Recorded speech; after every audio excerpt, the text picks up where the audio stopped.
Hello, everybody. And the reason why I'm smiling right now is because I have you all as my audience and I get to connect. So that is one positive part. Are there any tips to that you can share with students rearrange their routines, or how they should focus on their mental health right now? Today, each and every one of us is bogged down with a lot many worries, and knowingly or unknowingly, our mental health has taken a dip. So we have to accept that and know that yes, it is something which is normal, which is not only happening to me but to everybody around. In such, like, when we register the grief, then how should we get back to a normal, right? So if someone has lost someone, how should move forward, or continue to push through? Like I said, that grief is different for everybody and everybody has got their own way of processing it. We will also need to understand that generally griefs is also something which is very common emotion, and we all in some point of our life do experience it. So grief also follows a trajectory, or there are different stages to grief. So if we understand that and know which stage we are, or we need to work on to the next stage, that would also help us in dealing with our grief.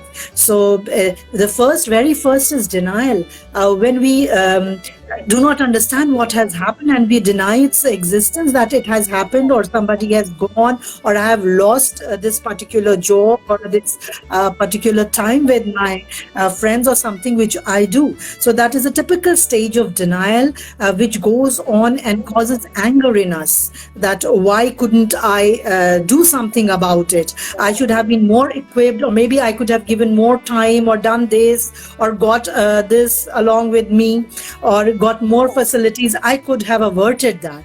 So that's a typical where we feel angry with ourselves, our environment, or others. Or others. So it could be self-directed, it could be directed to others also.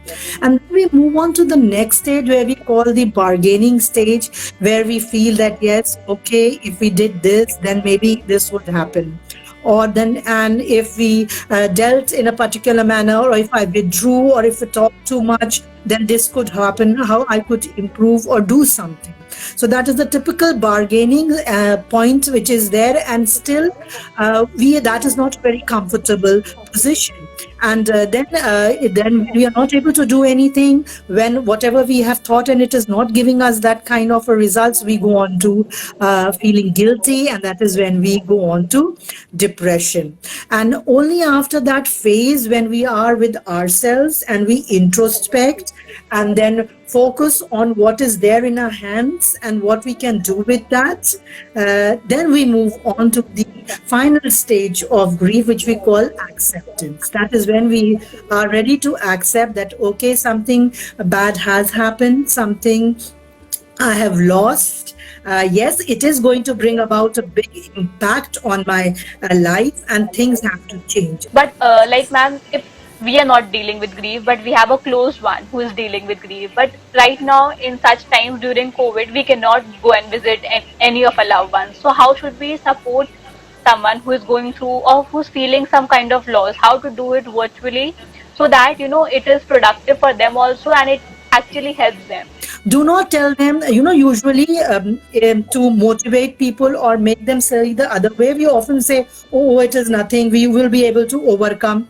No, never say that and do that, because you see, that is something very personal. And at the moment when the person is at a loss and is feeling very sad, they want you to understand or at least connect and associate with how they are feeling. So even if we are at a loss of words, we do not know what to say, just sitting next to them and listening to what they have to say, and steering them towards a more realistic orientation. For example, when the person says, I have lost everything, yes, you can say, yes, very true.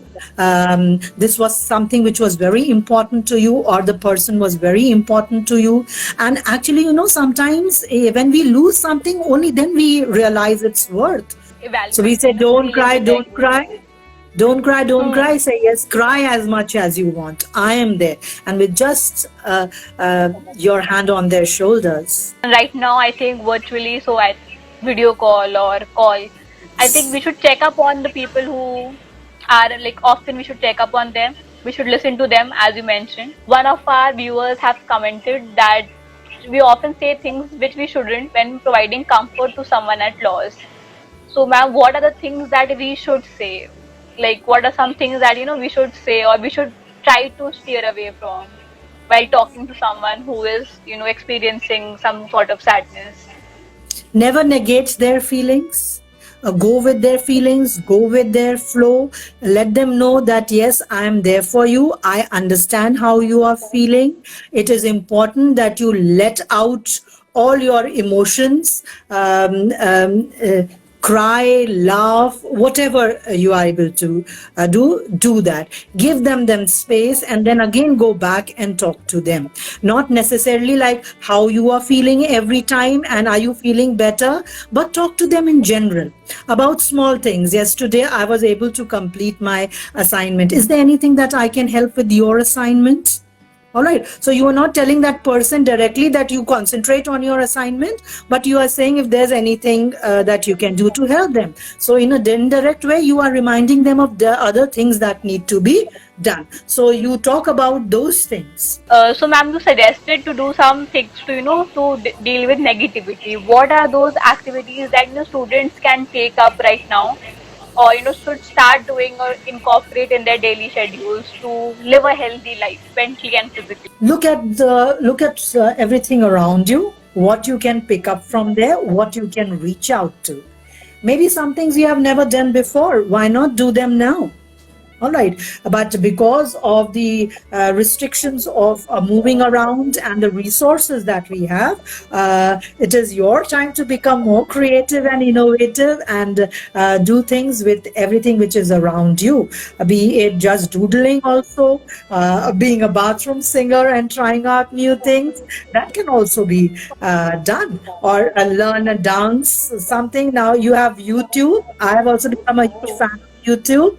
There's everything on YouTube. So if there's something new for you Sure. to learn, you do it from there. We even have yoga sessions on YouTube, so I think exercise or yoga can also be done online now. Yes. See, it is very important that we keep ourselves fit and keep ourselves healthy, not only physically, but here also. And when I say mentally fit, that is when you engage in things, pleasurable things, things which give you happiness. This is a frame of mind. We have to train our brains to do that. Having said that, positivity or cheerfulness or happiness does not mean that you're always smiling, laughing, and having all good things.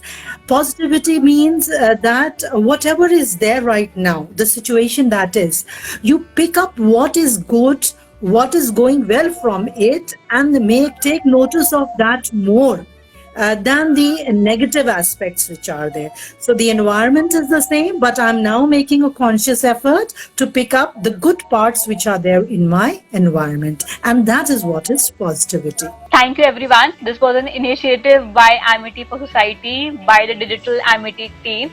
Thank you, ma'am, for joining. Thank See you you soon. all. Take care, Stay everybody. safe. You You too, too. ma'am.